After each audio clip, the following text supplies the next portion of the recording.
The lady from the church asked me to pray for her husband's soul.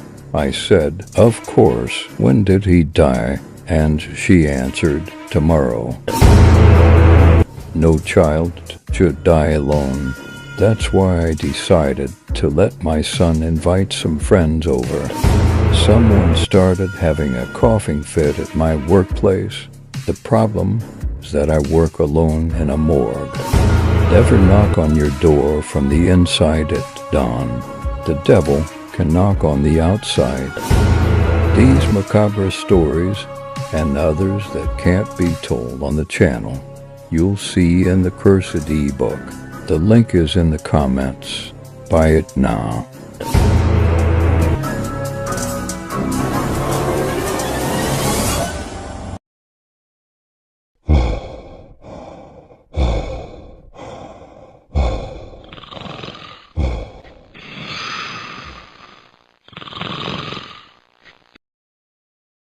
In the quiet town of Stonemill, rumors of a peculiar army recruitment process circulated like whispers in the wind. Most residents dismissed the stories as mere exaggerations, but those who dared to investigate spoke of an old, tattered rulebook found in the hidden archives of the local military recruitment office. The rulebook was bound in cracked leather, its pages yellowed and frayed.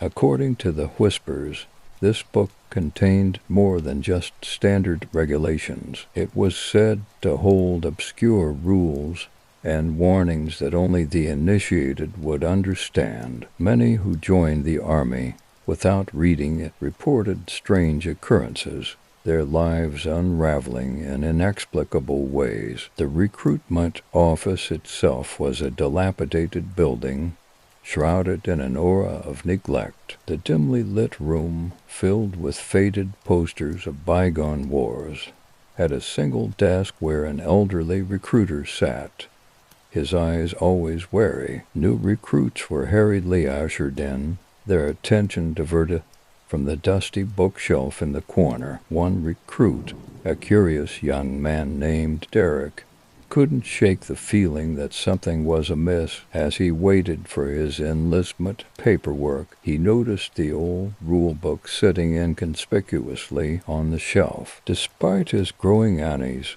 he decided to ignore the nagging urge to read it and signed his papers. It wasn't long before Eric began to experience strange phenomena. It started with inexplicable nightmares, each one more vivid and disturbing than the last. Shadows seemed to follow him, and he felt an overwhelming sense of dread at all times. He brushed it off as stress from basic training, but the sense of foreboding grew stronger. One night, as he lay in his barracks bed, a fellow soldier named Mike confided in him about the rulebook. Mike had read it years ago and warned Eric of the sinister truths it contained. According to Mike, the book detailed rules that were not meant for the ordinary recruit, but for those who sought more than just military service. Eric's curiosity was now a burning obsession. He sought out the rulebook in secret, breaking into the recruitment office after hours. The room was cold and silent, save for the rustling of pages as Eric flipped through the book. The rules were cryptic and unsettling, hinting at dark rituals and ominous consequences for those who failed to follow them. The deeper he read, the more he felt a malevolent presence closing in on him. The book spoke of a hidden ritual that required recruits to sacrifice something dear to them to gain favor with unknown entities. The more Eric delved into the text, the more he realized that the army was merely a facade for something far more sinister. Eric's sanity began to fray as he became increasingly obsessed with the rulebook. His relationships with fellow soldiers deteriorated, and he found himself isolated, haunted by the eerie illustrations and warnings on the pages. The nightmares intensified, and the line between reality and hallucination blurred. One evening, Eric stumbled upon a section of the book that described a final, irreversible act for those who had discovered the truth. It was a ritual that demanded the ultimate sacrifice, and the instructions were clear. The price was one's own soul.